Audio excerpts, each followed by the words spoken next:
nous vous informons que ce programme est déconseillé aux moins de 10 ans. Un mystérieux incendie. Il faut imaginer l'intensité du feu. Tout était en train de fondre. Ça atteignait plusieurs milliers de degrés. Une chose pareille est inconcevable à Monaco. Un sanctuaire pour grande fortune. Un Américain pris dans la tourmente. J'ai fait ce que j'avais à faire pour assurer la sécurité de ma famille. Et des factions effrayantes. Il y avait l'affaire Iran-Contra, la mafia russe. Des terroristes tchétchènes et même le Mossad. Une ombre plane sur le paradis.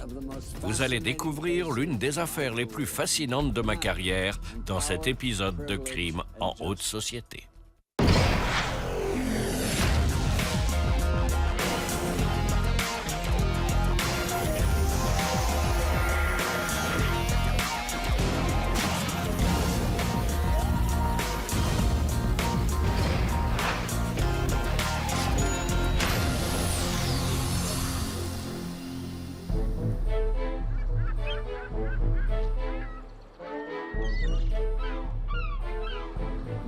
Monaco, lieu de résidence du prince Albert, baigne dans le soleil de la Côte d'Azur et accueille notamment le fameux Grand Prix.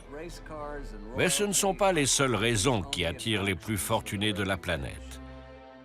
Il se trouve que Monaco est aussi un lieu réputé pour l'évasion fiscale et le blanchiment d'argent.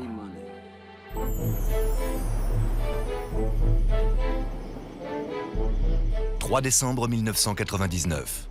Le soleil va bientôt se lever et les résidents de la petite principauté dorment encore.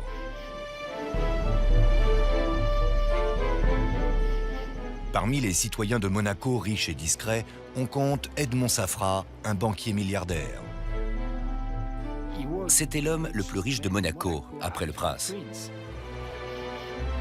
Edmond Safra et sa femme Lily possèdent le plus grand appartement terrasse de Monaco, un vaste duplex au sommet d'un édifice bancaire de 6 étages, appelé la Belle Époque. Dans le hall d'entrée du rez-de-chaussée se trouve un concierge. Madame Safra dort dans une aile séparée de la résidence. Son mari de 67 ans souffre de la maladie de Parkinson et nécessite des soins permanents. Viviane Torrente, une des infirmières, est à ses côtés. Good night, Vivian.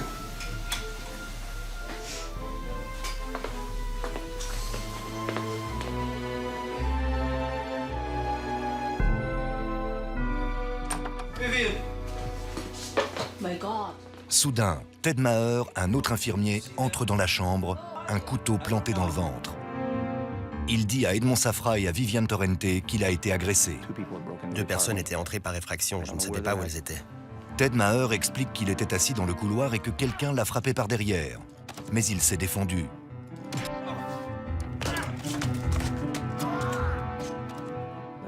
L'homme à ma droite a sorti un couteau et me l'a planté en plein ventre. Ted Maher dit à Viviane Torrente d'emmener Edmond Safra dans la salle de bain et de verrouiller la porte.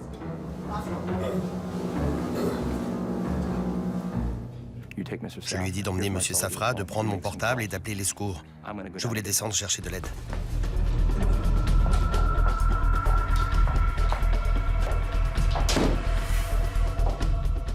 Ne vous en faites pas, tout va bien se passer.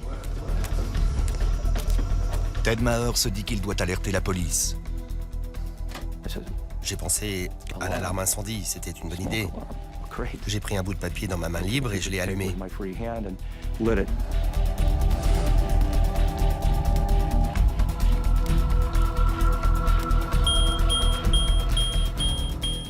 L'alarme s'est mise à retentir. Quelqu'un allait être averti et les secours allaient arriver. Alors que la police lance son intervention, Ted Maher arrive tant bien que mal dans le hall d'entrée du rez-de-chaussée. Il raconte au concierge ce qui s'est passé. J'ai été agressé. Monsieur Meyer.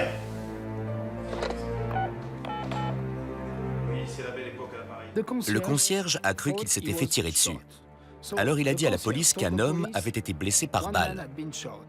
La police a alors cru qu'elle avait affaire à des terroristes. Il urgence une équipe spéciale. C'est peut-être un acte de terrorisme. Oui, avec une ambulance. Après avoir décrit l'incident à la police, Ted Maher est emmené d'urgence à l'hôpital Princesse Grace. À 5 h du matin, Monaco se réveille au son des dizaines de sirènes de pompiers et de police entourant le bâtiment La Belle Époque. C'était la panique la plus totale.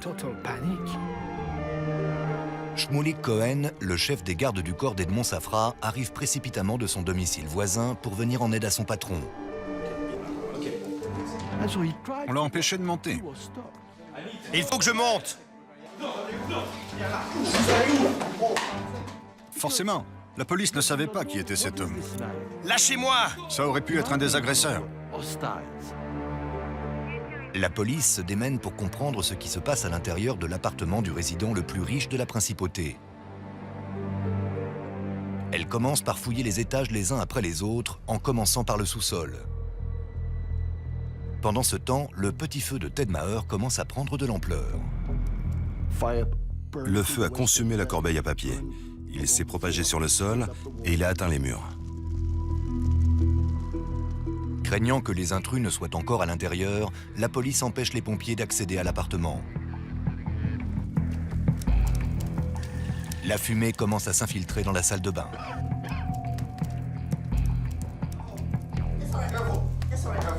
Edmond Safra et Viviane Torrente appellent les secours. À 6 h, réveillée par l'alarme, Lily Safra parvient à sortir de l'immeuble. Mais quand elle apprend que son mari est encore à l'intérieur, elle tente d'y retourner. Un policier l'en a empêché. Comment Madame Safra aurait-elle pu lutter contre 2 intrus armés et un incendie? On a vu des pompiers sur le toit, mais on n'a pas vu de flammes. On voyait seulement de la fumée.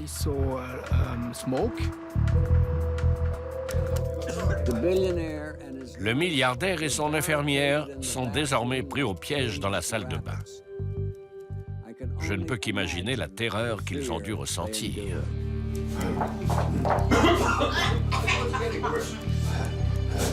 Viviane Torrente et Edmond Safra commencent à paniquer et appellent à nouveau les secours. Ils ont d'abord parlé à Madame Safra, puis à une autre infirmière qui se trouvait dans un hôtel voisin, et même à la police. Envoyez vite quelqu'un! Maintenant! Plus d'1 heure après le début de l'incident, la police dit à Edmond Safra de ne pas bouger car les secours vont arriver.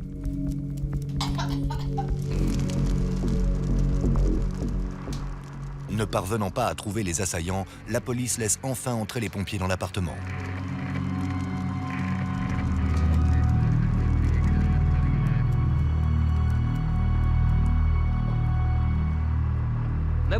Personne n'a pu entrer jusqu'aux environs de 7 h 30. La situation était chaotique. Tout le monde criait et s'agitait dans tous les sens.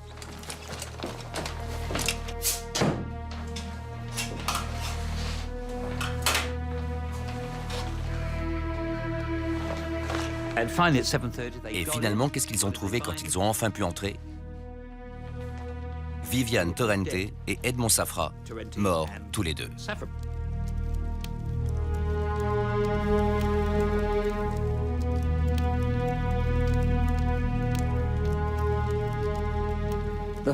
L'incendie est éteint, mais une épaisse fumée entoure encore cette affaire.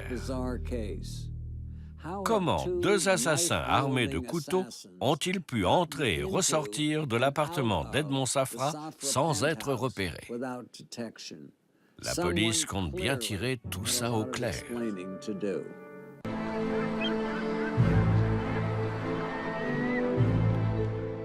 Le milliardaire Edmond Safra et une de ses infirmières sont morts dans un mystérieux incendie. Mais la question demeure. Qu'est-il advenu des hommes dont l'intrusion a poussé Ted Maher à provoquer l'incendie fatal? Il y avait 2 assaillants. Mon frère s'est battu avec eux pour essayer de protéger son patron, l'autre infirmière, ainsi que Madame Safra. Il a agi en héros. Les enquêteurs interrogent Ted Maher sur ses agresseurs et il leur raconte tout ce dont il se souvient.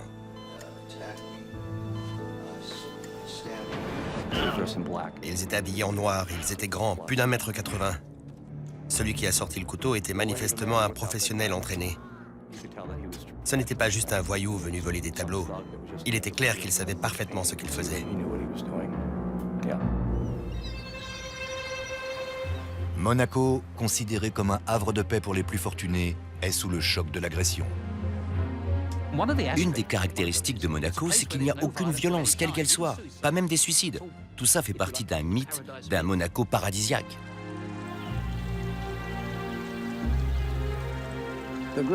Somerset Maugham, le grand écrivain, a décrit Monaco comme étant un endroit ensoleillé pour sombres personnages.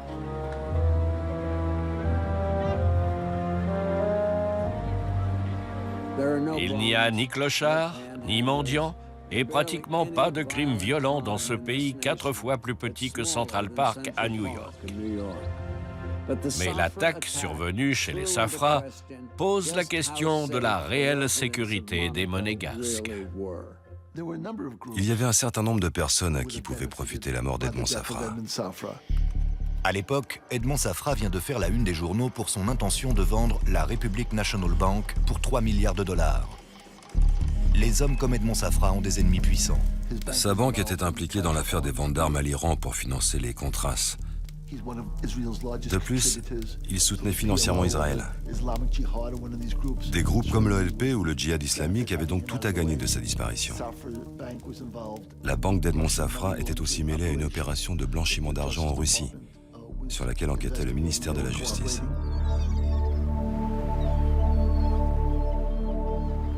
La police apprend que Lily, la femme de Safra, va se tailler la part du lion de l'héritage de 2,5 milliards de dollars aux dépens des frères d'Edmond.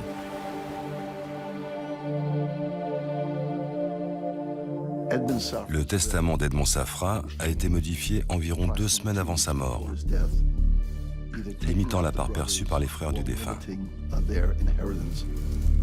Mais Lily s'est mariée avec plusieurs centaines de millions de dollars à son propre actif, et tous s'accordent à dire que sa relation avec Edmond était solide. Les enquêteurs écartent vite l'hypothèse selon laquelle elle pourrait être mêlée à cette affaire. Ils menaient un train de vie luxueux. Edmond et Lily Safra avaient un appartement dans l'un des plus beaux immeubles historiques de la 5e avenue à New York. Je n'ai rencontré Edmond et Lily Safra qu'une seule fois à l'opéra. Mais même de loin, j'ai senti l'aura de leur immense fortune. Il est difficile d'imaginer une fin aussi atroce à leur existence de rêve. Ils avaient 2 immeubles adjacents à Londres, à Eaton Square.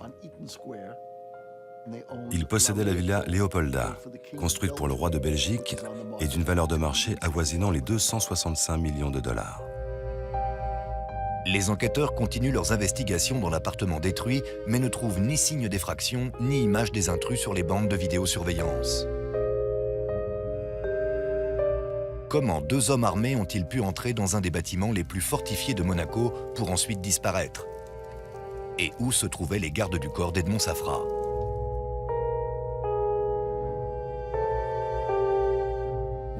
Chez lui, il y avait des gardes armés de pistolets mitrailleurs derrière chaque plante verte. Edmond Safra vit entouré d'une armée privée de gardes du corps, dont de nombreux vétérans du Mossad, les services secrets israéliens. Mais aucun d'eux n'est de service la nuit où meurt Edmond.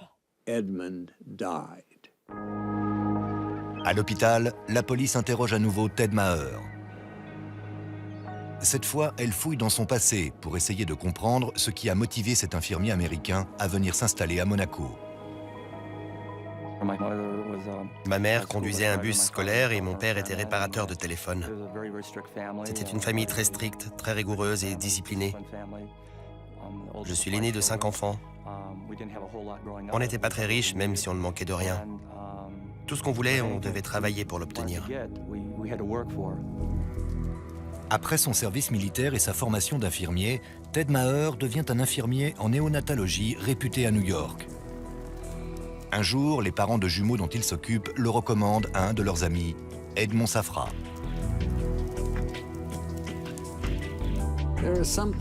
Il y a quelque chose de quasiment incroyable dans la façon dont Ted Maher et passer des maternités au sanctuaire d'un des hommes les plus riches du monde.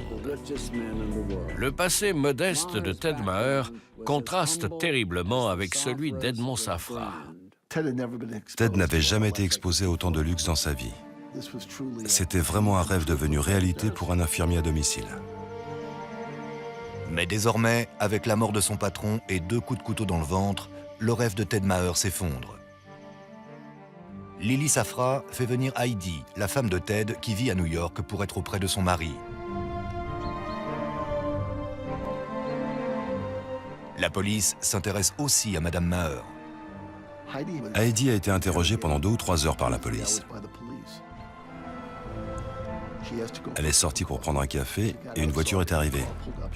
Elle ne savait pas que c'était la police.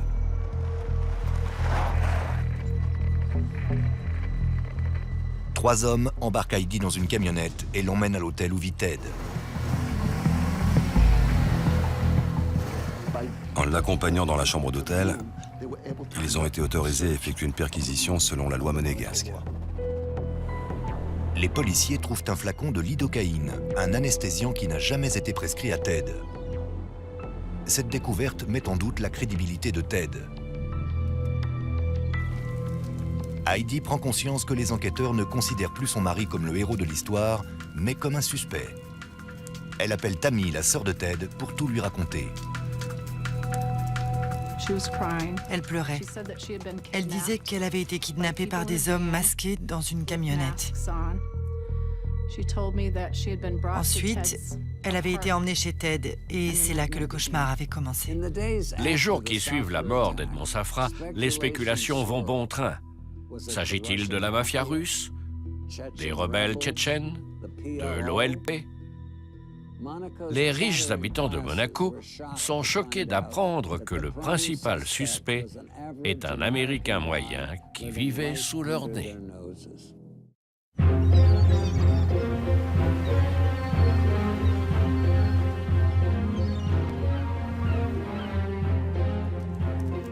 24 heures après la mort d'Edmond Safra et de Viviane Torrente, son infirmière, les enquêteurs désemparés ignorent tous des assaillants armés qui seraient entrés dans l'appartement.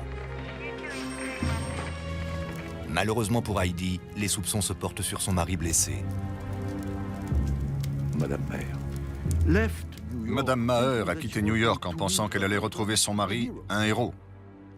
Le temps qu'elle arrive à Monaco, le héros était devenu un criminel. L'histoire des coups de couteau était douteuse, parce qu'il portait un pull en laine ou quelque chose comme ça.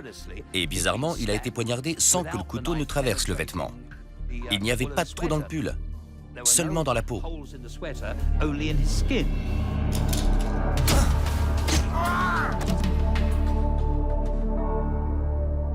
La police découvre également que le couteau récupéré dans le hall du bâtiment semble être de modèle identique à un couteau que possède Ted Maher. Il s'est poignardé lui-même avec son propre couteau. Bien sûr, il pouvait prétendre posséder un couteau que l'intrus lui aurait volé pour le poignarder avant de le lui restituer. En effet, on a retrouvé le couteau à côté de lui, mais c'est tiré par les cheveux. Les enquêteurs interrogent plusieurs fois Ted Maher. Il me posait les questions dans un sens, puis dans l'autre, mais ma version n'a jamais changé. Ils disent à Ted Maher qu'il est responsable de la mort d'Edmond Safra et de Viviane Torrente. La première chose que j'ai faite, ça a été de me mettre à pleurer. J'estimais être quelqu'un de fort, mais je ne pouvais pas croire que j'étais responsable de la mort de 2 personnes. Les enquêteurs présentent des preuves à Ted Maher. Finalement, lors du 5e interrogatoire, il leur avoue ce qu'ils veulent entendre. Il a dit « Je vais vous dire la vérité. En réalité, j'étais seule dans l'appartement avec Monsieur Safra et Madame Torrente. Et je me suis blessée tout seul. » Ted Maher a dit à la police avoir organisé une fausse attaque et mis le feu pour créer la panique. En gros, il avait simulé toute l'histoire. Il voulait apparaître en héros aux yeux de son patron. Ted Maher sort de l'hôpital et est emmené au poste de police. Désormais, il ne manque plus aux enquêteurs que des aveux signés.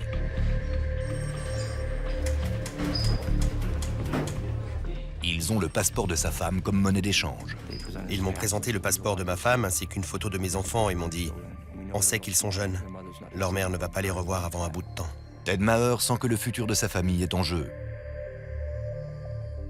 Un des enquêteurs m'a dit que je devais signer, sans quoi ma femme ne serait pas relâchée.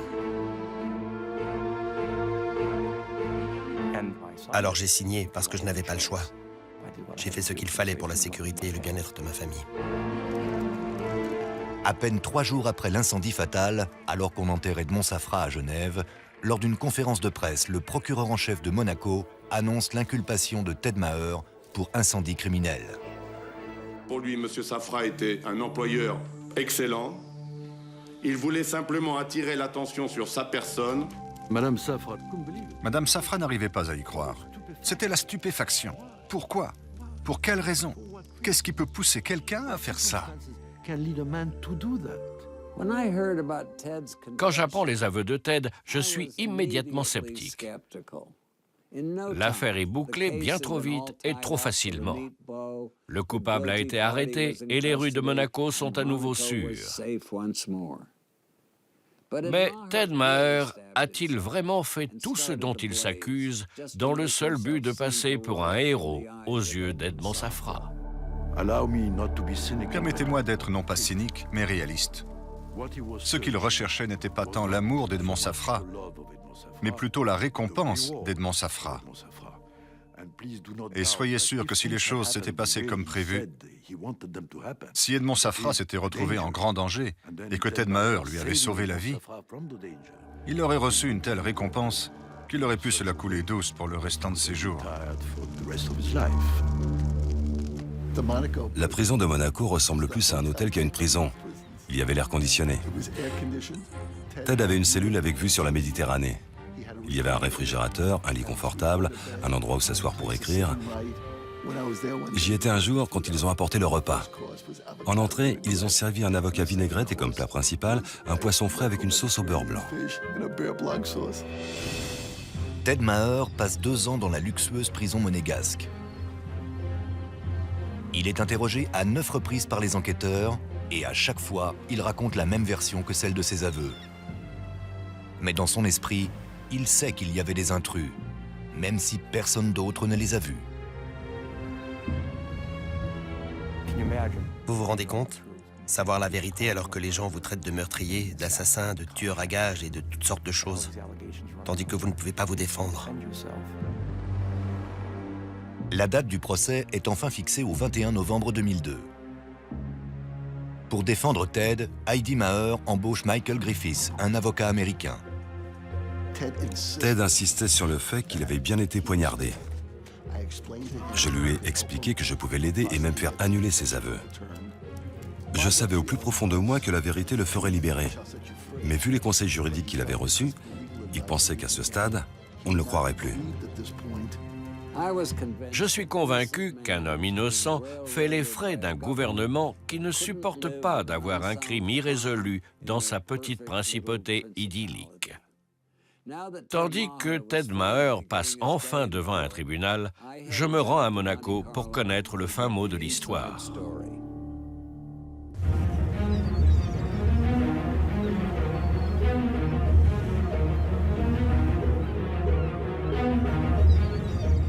À Monaco, l'automne est arrivé et Ted Maher, infirmier de son état, va passer en jugement après presque 3 ans en prison.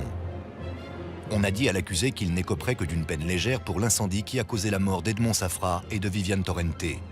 Mais juste avant le procès, ses avocats ont de mauvaises nouvelles. Donald Manas et George Blott sont venus à la prison et m'ont dit « Ted, on a un grave problème. Le procureur va requérir 12 ans. » J'ai dit « Quoi? C'est une plaisanterie? Pour quel motif? » Incendie et homicide sur 2 personnes. On va me mettre toute cette tragédie sur le dos? C'est pas possible. C'est là que j'ai compris que j'avais de gros problèmes. Pour ajouter au malheur de Ted Maher, le juge décide que Michael Griffiths, son avocat américain, ne peut pas plaider au procès. On m'a dit que Michael Griffiths ne pouvait pas plaider et qu'il ne tolérerait pas de justice anglo-saxonne dans leur tribunal. Le 21 novembre 2002, le procès démarre sous l'œil attentif de toute la principauté. On n'avait jamais vu de procès pareil à Monaco. C'était le procès du siècle, l'équivalent juridique du Grand Prix. Il y avait de brillants avocats, l'impressionnante famille Safra au grand complet, et puis Ted Maher, un genre de personnage un peu à la Forrest Gump. C'était totalement surréaliste. Le procès a eu lieu au palais de justice de Monaco, qui ressemble parfaitement à l'idée qu'on se fait d'un tribunal à Monaco. C'était un édifice somptueux, ressemblant à une église. Derrière les juges, il y avait un crucifix de 2 mètres de haut. La salle était comble. La presse du monde entier était là. Dominique Dunn avait une des meilleures places dans toute la salle. Maître Cerdet, le procureur, portait une grande robe rouge, tandis que nous, les avocats, étions en robe noire avec des écharpes blanches. C'était tout un spectacle. Les avocats de Maher affirment qu'il n'a jamais voulu faire de mal à qui que ce soit. Notre argument, c'était que Ted, en allumant ce feu, avait été coupable tout au plus d'homicide involontaire. Il n'avait pas volontairement essayé de faire du mal à M. Safra.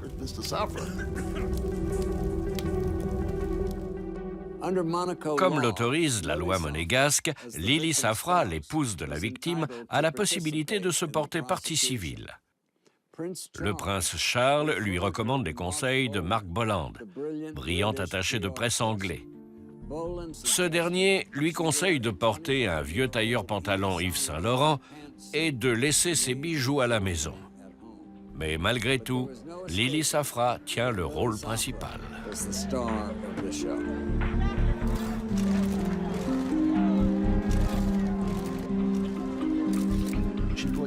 Elle a fait venir de Suisse un certain Marc Bonan, un avocat de renom, ainsi que Georges Kejman, ancien ministre délégué auprès du ministre de la Justice français. Ils sont tous descendus dans des suites à l'hôtel de Paris, un des hôtels les plus chers du monde. J'imagine qu'elle a dû dépenser près d'1 million de dollars pour faire condamner Ted. Mais le procès a également un enjeu pour la principauté et sa famille royale. Une chose pareille, ça ne doit pas arriver à Monaco. C'est pour ça que les riches viennent ici. Si les gens commencent à penser qu'ils peuvent être assassinés dans leur propre appartement en plein centre de Monaco, que la police n'intervient pas et que les pompiers n'éteignent pas les incendies, ils vont prendre leur argent et aller voir ailleurs.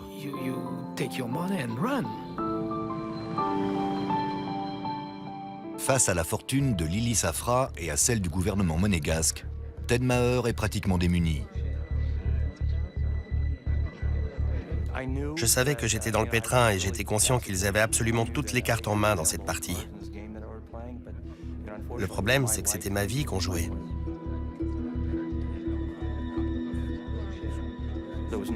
Il y avait 19 avocats dans la salle d'audience. 19, vous imaginez?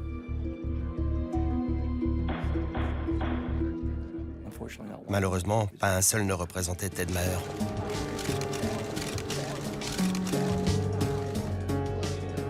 Au deuxième jour du procès, Joseph Citruc, le grand rabbin de France, arrive au tribunal comme témoin pour son ami décédé, Edmond Safra. La loi monégasque autorise l'accusé Ted Maher à interroger directement le témoin. Quand est venu le moment des questions, personne dans la salle n'a rien eu à lui demander. Mais moi, si. Et bien sûr, du fond de mon cœur, j'ai demandé au rabbin de dire une prière pour M. Safra et Mme Torrente.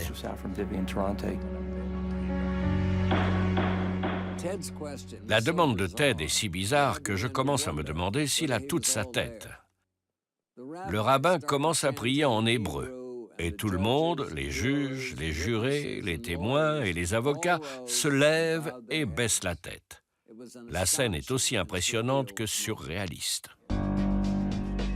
Les avocats de Ted Maher s'en prennent à la police et aux pompiers pour avoir tardé à intervenir.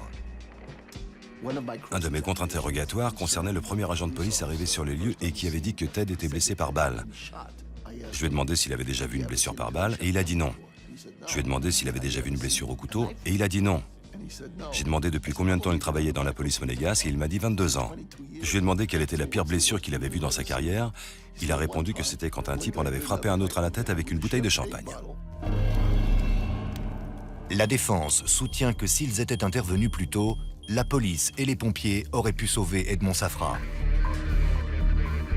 Maître Cerdet, le procureur, qui disait toujours des choses étranges, a dit « Ils ont agi avec une lenteur nécessaire ». Mais qu'est-ce que ça peut bien vouloir dire, une lenteur nécessaire? Ça a causé la mort de 2 personnes, mais c'est ce qu'il a déclaré en plein tribunal. La personne qui émeut le plus la salle d'audience est Heidi Maher. Son amour et sa confiance en son mari demeurent inchangés. Elle est assise dans la rangée devant moi, ne quittant jamais son mari des yeux. Ma femme était malheureusement présente au procès, mais j'aurais préféré qu'elle ne soit pas là. J'ai dû être si convaincant qu'elle y a cru.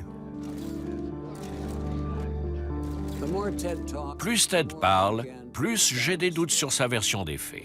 C'est très difficile à décrire. Parfois, il a les yeux dans le vague et soudain, il donne une réponse qui semble durer trop longtemps. À la fin du procès, je ne crois plus en son témoignage.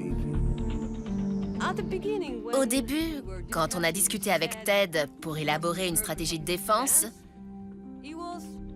il s'est comporté comme une personne normale. Mais au fur et à mesure que le temps a passé, le regard de Ted est devenu de plus en plus étrange. À la façon dont il parlait et donnait des explications, on voyait bien qu'il était fou et que quelque chose ne tournait pas rond. Mais il avait l'air d'être gentil.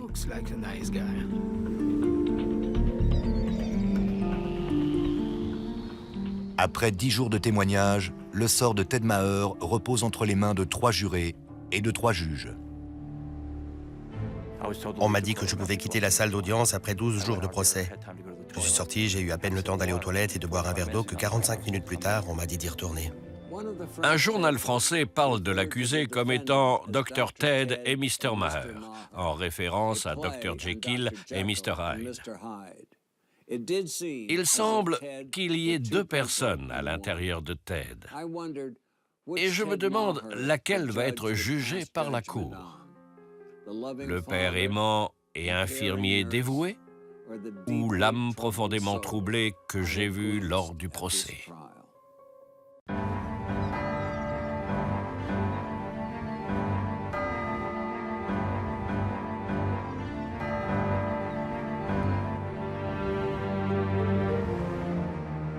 Après une brève délibération, le jury revient dans la salle d'audience pour annoncer son verdict dans l'affaire Ted Maher.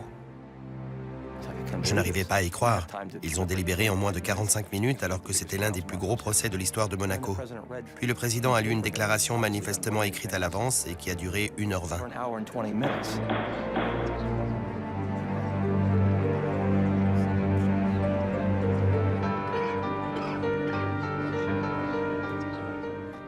Il a dit que j'étais condamné à 10 ans de prison et que la décision avait été prise par 4 voix contre 2.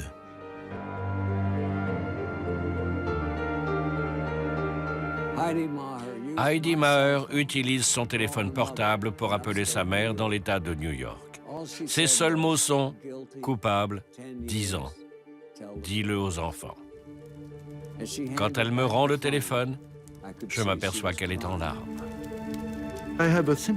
J'ai de la sympathie pour cette femme qui est venue soutenir par sa présence quelqu'un qu'elle aimait et vénérait, avant de découvrir que ce n'était qu'un vulgaire criminel. De façon étrange, Ted demande pardon publiquement auprès des familles Safra et Torrente. Heidi me racontera plus tard avoir eu envie de se lever pour lui demander s'il n'avait pas oublié sa femme et ses enfants. Le mariage a clairement atteint son point de rupture. Elle a abandonné. Elle en avait marre de toute cette histoire. Marre des médias, marre de se battre. Elle voulait juste tourner cette page de sa vie. Elle l'a cru coupable. Ça fait vraiment très mal. Mais je l'aime toujours. Heidi décide de quitter Ted. Désormais, l'infirmier américain doit purger 10 ans de prison. Ils ont essayé de me pousser au suicide. Littéralement, ils m'ont rendu la vie impossible. Mais j'ai tenu bon. Je ne voulais pas céder parce que je savais qu'un jour je sortirais et que la vérité serait enfin dévoilée. Si j'avais mis fin à mes jours, je n'aurais jamais pu dire la vérité. Après 8 semaines d'incarcération, Monaco a tourné la page Ted Maher et Ted Maher compte en faire autant avec Monaco. En compagnie de son camarade de cellule, un voleur italien du nom de Luigi Ciardelli, il met au point un plan d'évasion. Si vous aviez vu les 7 rangées de barreaux, ça paraissait strictement impossible de passer au travers. C'était tout simplement inconcevable d'imaginer pouvoir s'évader par la fenêtre.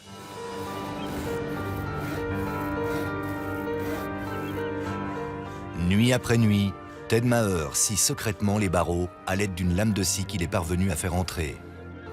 Après des semaines de travail, il prend la clé des champs avec son codétenu. Ils ont attaché des draps, comme dans les vieux films, et ils sont sortis de la prison en passant par la fenêtre. On n'avait jamais entendu parler d'évasion à Monaco, jamais. La nuit du 21 janvier 2003, le jour de l'anniversaire de ma sœur, je me suis évadé. À peine sorti, mon codétenu m'a abandonné. J'ai traversé Monaco à pied et j'ai même salué 3 policiers. Ensuite, j'ai marché aussi vite que je pouvais et je suis arrivé à Nice. J'ai pris une chambre dans un petit hôtel en prétendant que ma voiture était tombée en panne.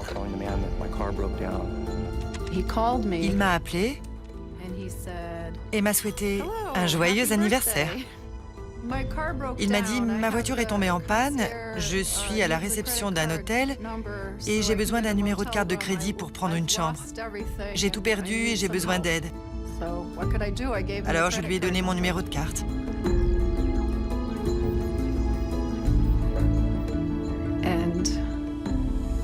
Mais j'étais très inquiète. J'ai pris une chambre sous un faux nom. Il y a plus d'1 million de personnes dans cette ville. Ils ne pouvaient pas me retrouver. C'était impossible. Je suis sous le choc. L'évasion de Ted est une première à Monaco depuis plus de 50 ans. Mais combien de temps va-t-il tenir en cavale, dans un pays où il n'a ni argent, ni amis, et dont il ne parle pas la langue?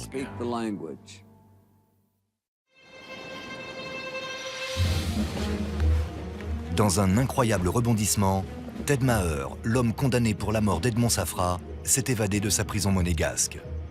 Il prend une chambre dans un hôtel de Nice et prépare l'étape suivante. Pendant la nuit, j'ai contacté ma femme, Heidi, qui a refusé de me venir en aide. Heidi appelle les avocats de Ted à Monaco pour savoir ce qui se passe. À leur tour, ils contactent les autorités de la prison qui démentent l'information. C'est juste une rumeur, ils sont couchés. On fait des rondes toutes les heures, ils sont en train de dormir, ce n'est qu'une rumeur. Ted Maher appelle un prêtre de la région qui gardait de l'argent pour lui pendant sa peine. J'ai dit, mon père, j'ai besoin de l'argent que ma famille vous a confié. Il a répondu, appelez-moi demain matin.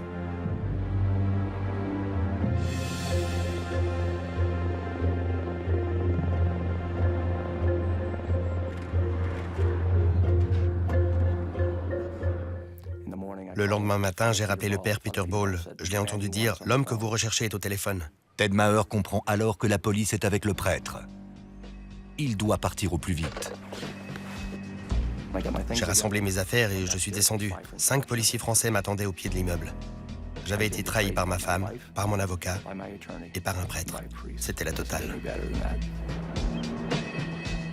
Ted Maher est arrêté avant d'être extradé à Monaco.